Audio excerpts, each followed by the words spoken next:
What is up, weather enthusiasts? I'm your host, Pat's Path Predictor. Let's get right into the weather. Alright, so here's the situation we have for you, ladies and gentlemen. We have Tropical Storm Debbie continuing to strengthen as it approaches South Carolina, about to make landfall in the next 12 to 24 hours. We have an area of interest in the Caribbean Sea that does not look like it's going to be developing really anytime soon. And we have a tropical wave that's expected to come off the coast of Africa in the next 2 to 3 days. That's expected to, at least according to several European ensemble runs, is expected to organize and develop and potentially strike the Lesser Antilles or stay out to sea. So we're going to have to pay very close tabs to it as this hurricane season continues to wake up. So let's go ahead and start with Tropical Storm Debbie right here. Its maximum sustained winds have increased to 60 miles per hour. Its present movement is northeast at 5 miles per hour. Minimum central pressure is 995 millibars. So that's going to be pretty interesting to see how this plays out. Tropical storm force winds extend at 185 miles from the center, and rainfall is expected to continue through much of the Carolinas as a high risk of flash flooding is still anticipated right here from Wilmington all the way to Raleigh-Durham, which is pretty interesting. And then you have a moderate risk of flooding from Vermont all the way down to West Virginia, partly due to Beryl and partly due to other factors like that line of thunderstorms that was moved through Pennsylvania and New Jersey. So we're going to have to pay close attention to that as the ground over, especially in those two areas, is saturated, and any more rainfall could cause some very serious flash flooding. So we're going to have to keep very close tabs on it. Here's the rainfall potential right here. Still, 8 to 12 inches of rain is expected for the Wilmington area, 6 to 8 for Raleigh-Durham, 4 to 6 for Charlotte. It's been overall pretty serious and pretty scary situation to take a look at, because I've said this before and I will say this again. The flash flood threat was always the greatest threat with Debbie. We've had some casualties with Debbie, mainly due to flash flooding, so my heart, thoughts, and prayers go out to the families that have been affected by this. I hope that this thing will die down soon, so that way we don't have any more deaths. But in the meantime, I want to go ahead and pull up the discussion right here and kind of read a few things. Observation from Hurricane Hunter aircraft indicate that surface winds are near 50 knots in an area located 100 nautical miles southeast of the center. Most of Debbie's deep convection is occurring in bands well to the northeast and southeast of the center, with limited shower and thunderstorm activity over the center. The advisory is increased to 50 knots based on the aircraft data. It was at 45 miles per hour before. Now it's up to 60. So yeah, that's something to pay attention to. And it appears to me that the reason this is going on is because of baroclinic forcing, which is kind of how extratropical cyclones get their strength. And it looks like Debbie does have an extratropical characteristic to it at this current point. However, it is still tropical enough to be considered a tropical storm. It just is using baroclinic forcing to strengthen, mainly because the center of circulation is so broad that the outer it really can't form a cohesive core.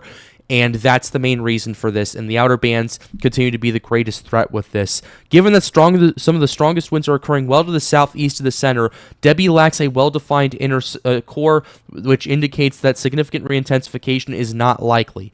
However, since this system lies over warm waters, this could affect some limited strengthening before landfall, and this is reflected on the official forecast. The official forecast remains on the high end of model intensity guidance. Debbie should merge with a frontal zone and become an extratropical cyclone in a couple of days. I'd argue it's already starting that process due to baroclinic forcing, and we're already now expecting a 65 mile per hour tropical storm at landfall, maybe 70 if it pushes it. But we're going to have to pay attention to it, as this still has 12 to 24 hours over water. So that's the latest we have with Debbie. Let's go ahead and zoom in on the satellite imagery over there just to kind of get a general gist of kind of what we're potentially looking at right here. Yeah, as you can see, there's not really much of a cohesive core. Okay, this is taking time. There's not really much of a cohesive core going on right here. It's mainly been outer band stuff that's been kind of affecting it, from the Outer Banks to the Carolinas to all these places right there. So that's kind of what we're paying attention to. Still, 60 mile per hour winds are absolutely something you do not want to face. And not only that, but there's a lot of flooding going on in North Carolina. I know rivers are very close to overflowing their banks, so a few more inches will absolutely be detrimental to those in the flood area over there. So we're going to have to keep very close tabs on this. I'm going to check to see if there's any flash flood warnings going on. There is not in the Carolinas, but I fully expect things to change as we get more rain to fall down. So yeah, that's what we're paying attention to. with Debbie. Ultimately, the three takeaways with Debbie is this thing is going to continue to be a flash flooding threat. This thing is going to continue to be a potential tropical storm wind threat, and this thing is going to be making landfall in the next 12 to 24 hours as a rather extraordinary storm to start August out with as a Category 1 hurricane.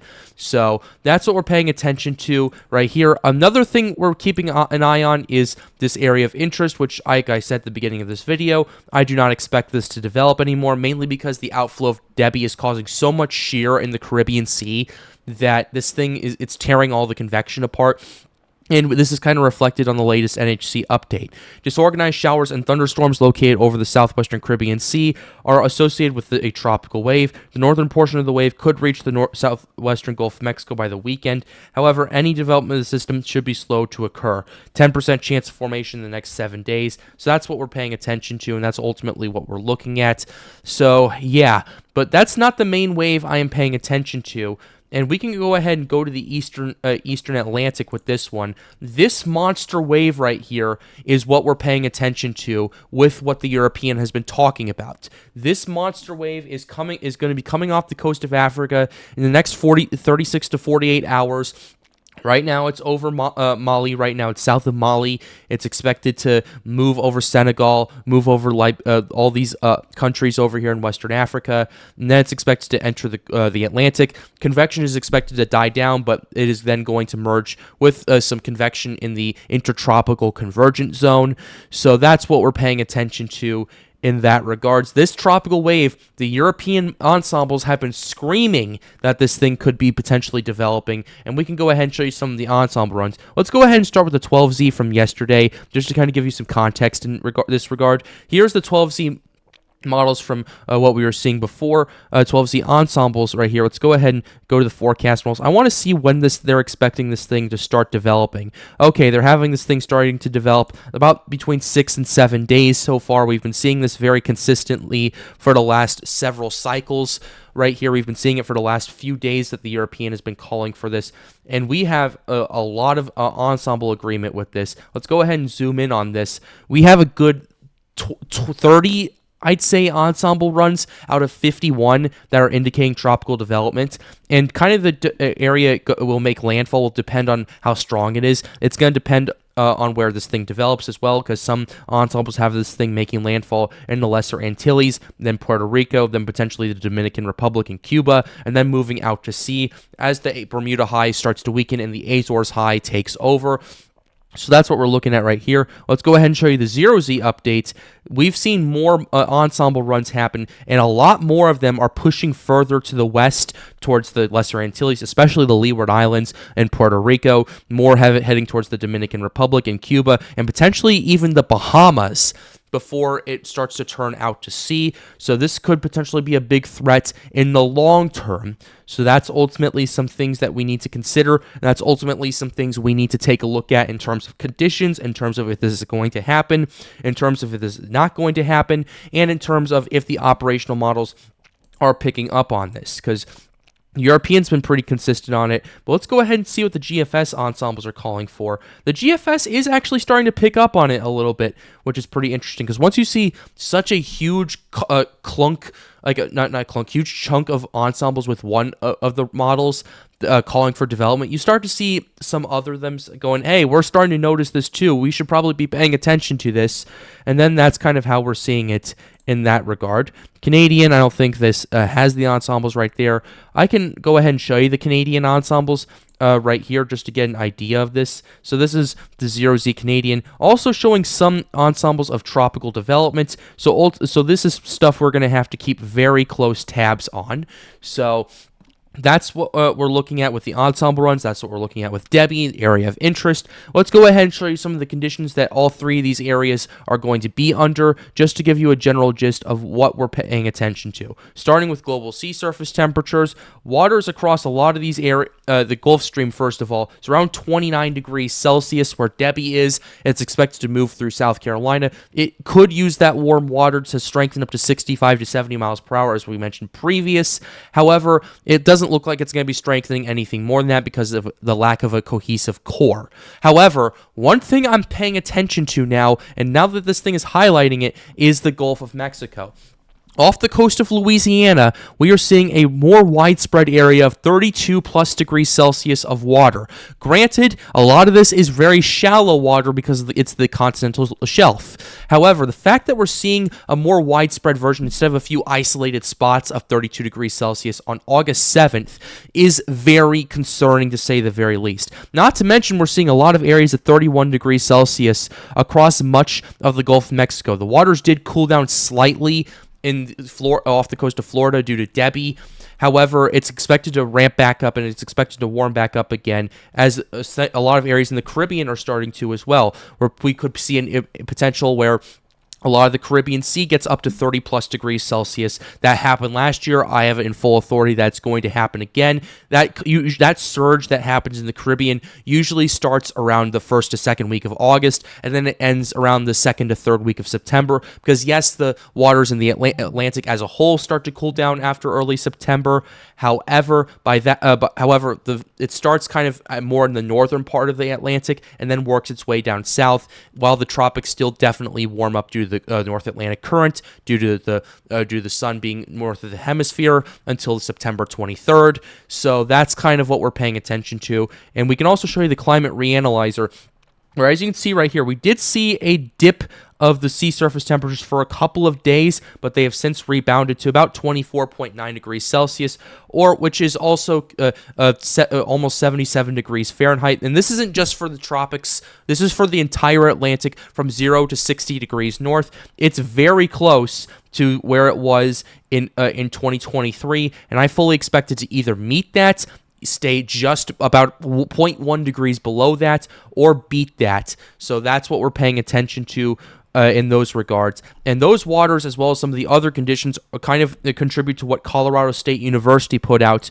with their new forecast they have right here. We can go ahead and show you that.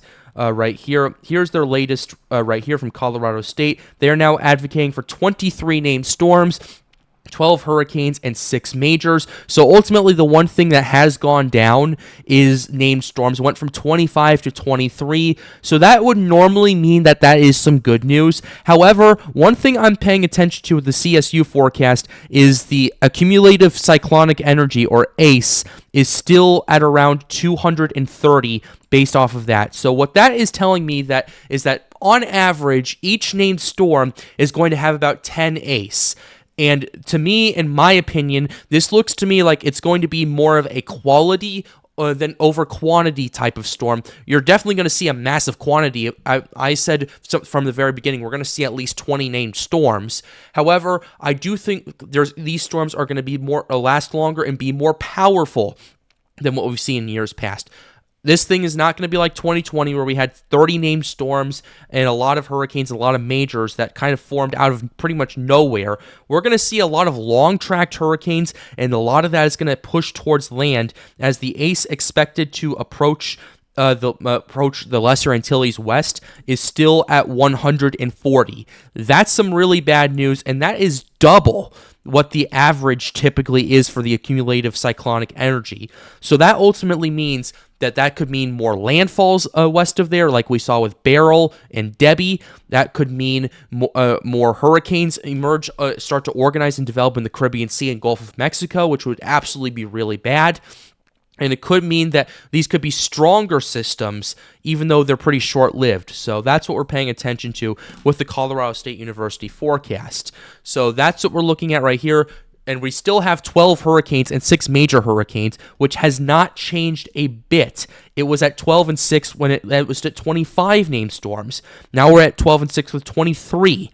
So that should tell you that this is going to be more of a quality season than a quantity season, although the Matt and Julian oscillation being over the Atlantic absolutely helps with that. Let's go ahead and show you the wind shear right here. Pulling up the latest wind shear map, the Caribbean is starting to see that oscillation pattern where throughout the first couple of weeks of August, it starts to see wind shear go up, down, up, down, up, down, instead of a concentrated area of wind shear that lasts kind of throughout the eastern Atlantic. It's known as the hurricane graveyard for a reason. Now we're not seeing that as much anymore, and we're going to start to see a situation where the wind shear in the Caribbean Sea completely collapses, and by the time we get into the third week of August, it's going to be open for business, and we could see some gyre systems like we saw with Adalia last year form and develop, so we're going to have to pay attention to that. Gulf of Mexico still has very low wind shear. It's in fact, the entire deep south has very low wind shear, so kind of seeing what we're seeing with the Gulf of Mexico, similar with the Caribbean Sea, we're seeing the Gulf of Mexico starting to open up for business. We saw what it did with Debbie. It got up to an 80-mile-per-hour Category 1 hurricane. Thankfully, some dry air got into it and slowed down its intensification. However, there's no guarantee that's going to happen again, and we can go ahead and show you some satellite imagery to take a look at the dry air across much of the Atlantic Ocean, because there is still some Sahara dust across a lot of these regions. There is still quite a bit of dry air. However, it's not completely out of the main development region, and I would argue that this season is now open for business. There is some dry air in the Gulf of Mexico to pay attention to, and a little bit in the Caribbean Sea, but ultimately that's going to be mixed out, and it's going to kind of be mixed out by the gyre, by some thunderstorms in a mesoscale setup, and it's going to be mixed out by the intertropical convergence zone.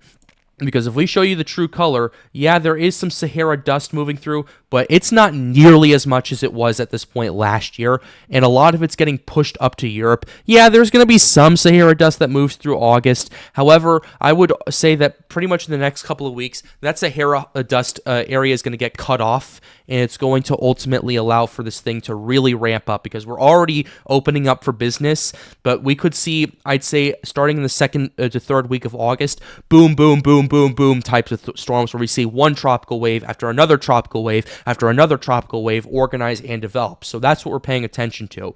Lastly, let's go ahead and show you the European some of the forecast models.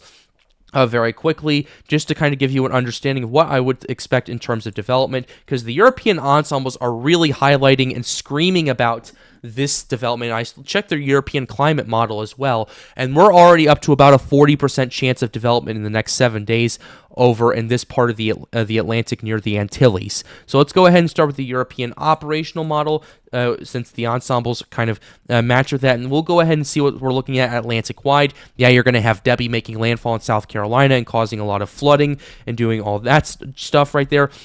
But then you start to see that tropical wave starting to potentially organize and develop. The European operational is picking up on it a little bit. However, it doesn't have it closing off as a low until it gets north of Hispaniola, which is pretty interesting. But the fact that the European is now operational is now calling for more tropical development, starting, I'd say the development phase would start in about 6 days or so. And that's the reason the NHC hasn't really tagged this yet, because the wave, first of all, isn't even out of Africa at this current point. It's still has 36 to 48 hours to go. But I would say as soon as that wave gets off of Africa, that's when the NHC is going to tag it, or about a day afterward. That's when I would say that's the latest it would happen, because this has so much ensemble support that it's kind of screaming, hey, this might be going on. The Antilles need to be watching out. We might need to tag this. So that's the European. Let's go ahead and show you the GFS run, just to kind of see if we can cross-check this and get a similar situation with that. GFS is kind of interesting. It does have that wave, but it doesn't really have much developing right away, although that could change down the road. We're going to have to pay very close attention to it and keep close tabs to it. Let's go ahead and lastly show you the CMC. The CMC 0Z right here, which is the ensembles we showed you earlier. The CMC definitely has that wave kind of highlighted, but it doesn't really show much tropical development. So ultimately, it's the European that's taking the charge in this regard, not just with the operational, but also with the ensembles, although the GFS and Canadian ensembles are starting to pick up on it. And just for my curiosity, I want to see what the NavGem and the Icon are saying about this as well. Let's go ahead and start with the NavGem. NavGem isn't really showing too much activity going on, although they are noticing that low pressure system that the European is tagging right there. So that's pretty interesting. Icon, last one right here. Let's go ahead and show you that. The Icon is also registering that tropical wave. And arguably the icon is the other one that is showing tropical development, although a little bit earlier towards Puerto Rico and the Lesser Antilles. So we now have 2 operational models calling for tropical development in that part of the world. So we're going to have to pay attention to see if the rest of these models catch up, and we will keep you updated here on the Pat's Path Predictor channel. Be sure to leave a like and subscribe to the channel if you are new. It helps us out, helps us get more people engaged with weather. Also, be sure to join my Patreon. Shout out to Daniel as an official sponsor of the Pat's Path Predictor channel. If the Patreon is in the first link in the description down below, so if you'd like to support me more directly, feel free to do that. I've been posting some posts on there kind of explaining why I set it up, so be sure to check that out as well. Also, if you want to come hang out with us at Storms United, we are talking tropics all season long. Be sure to join our Discord server. Link to that is right over there. And with that being said, have a wonderful day, guys. Stay safe.